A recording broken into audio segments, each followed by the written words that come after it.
Audio morning brief. It's August 20th and it's 8:50 a.m. Eastern Time. I'm Rich Pacific Critical Point.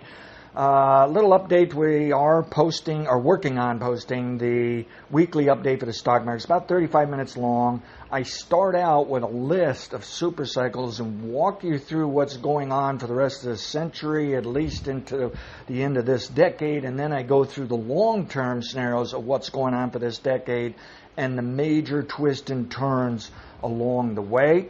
And then we flip to our normal more sizable portion of the weekly update where we are looking at what's going on into next year, what's going on at the end of the year, and where we are in just the next few days.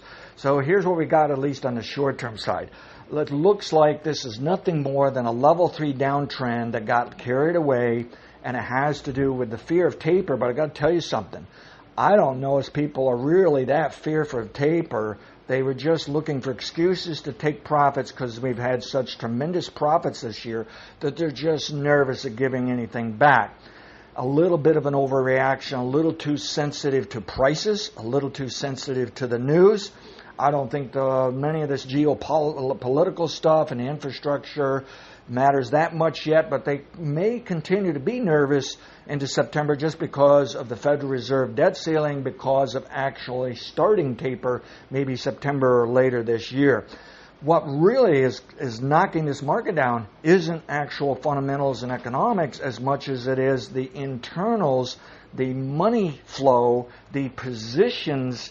There's articles out there showing gamma measurements and gamma trading was getting right out of whack again, that in the past has created sizable declines, and they're even coming up with price levels that if the market declines through a certain level, it's going to make things worse. So I think what we're doing is readjusting some of those positions ahead of time. I think this is a good opportunity to consider. It's actually taking away from some of the sell pressure that's due in September. So the bottom line is we believe this market is moving higher next week. It's just a matter, has it bottomed this week or not? And we do have to give it early next week, allow the weekend Sunday night trader might sell it. Something could go wrong here. But I think we've pretty much washed out this selling, exhausted this decline, putting in a level 3 bottom. And then it's going to rally next week. And it may even rally into the following week. We'll get another twist and turn, and this process is going to continue into late September for level 2 top, where we had told you it might occur early September and something to do with Labor Day. Well, Labor Day could cause a problem, some kind of top still, but it's looking more like the level 2 top ought to be late September. We might want to check that on any kind of scheduling on the calendar for some of this federal debt ceiling debate and the Fed meetings and anything else that's going on. Also keep in mind the Fed is having its August meeting there in Wyoming or whatever, Jackson Hole. I don't know the details of it, but some of the topics, or the main topic, is dealing with inequality. There's now discussion that the bond market really thinks we ought to deal with inequality. Fascinating stuff. There's some people saying, well, the stock market could care less about inequality. It's fine with creating inequality. It's making the bad boy be the stock market. Interesting stuff. Anyways, ultimately, we think the market will still be higher, pounding out record highs by November of this year. But let's face it, it's been an incredible bull market last year and this year. We do have to consider times that the market stalls out on us for a few months to several months at a time even.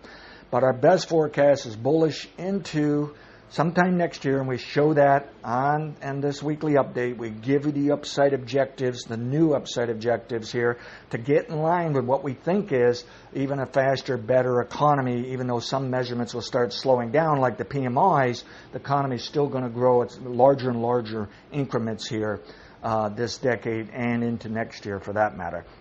Okay, and then we discuss some of the commodities rolling over. Looks like we've called a long-term top in crude oil. It may be higher within 2 to 3, 4 years from now. And I'm a super cycle bull crude oil into next decade along with other commodities. But you can just see it is time to back crude oil off into some time next year, and the commodities are going to roll over. Nothing going on in interest rates. The interest rates market is just looking at the stock market saying, boy, you people really get carried away, don't you? Okay. Nothing there on Bitcoin. I show a potential top due, but that's about all we can say. The dollar's working well for us, actually working better than I wanted. I don't want it this high. I think it's problematic. I think it does show some concerns one way or the other, and I can't quite figure out is it optimistic, pessimistic.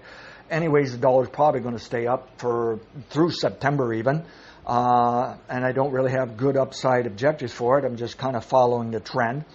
So that's where we're at here for these financial markets and economy. It looks like everything's growing, and it looks like this is a little bit of, some people might call it noise, but I think it's nothing more than a little bit of a correction with an uptrend into, say, late September, or at least into Labor Day.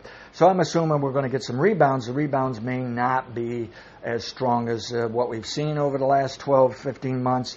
I fully understand that. It may be a struggle now here, trying to get it up to that level 2 top due in September. So that's all I've got for an update, but if you get a chance, check out that weekly update, because I also get into this expanded fundamental stuff, some psychology, some things I was reading about where we're now analyzing the market as a left brain, right brain.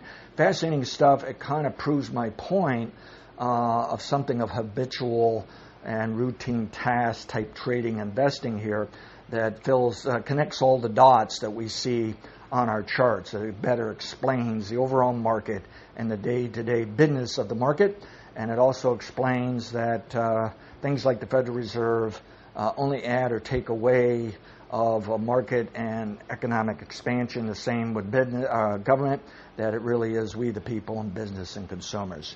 If you get a chance, check out the weekly update. Past results are not necessarily indicative of future results, and I am going to put the weekly update for free this time, so please pass that on. So I think there's a lot of good stuff there that we can use in coming years. And at any rate, here's a heads up that they're pretty much washed out of selling stocks this week. Thank you.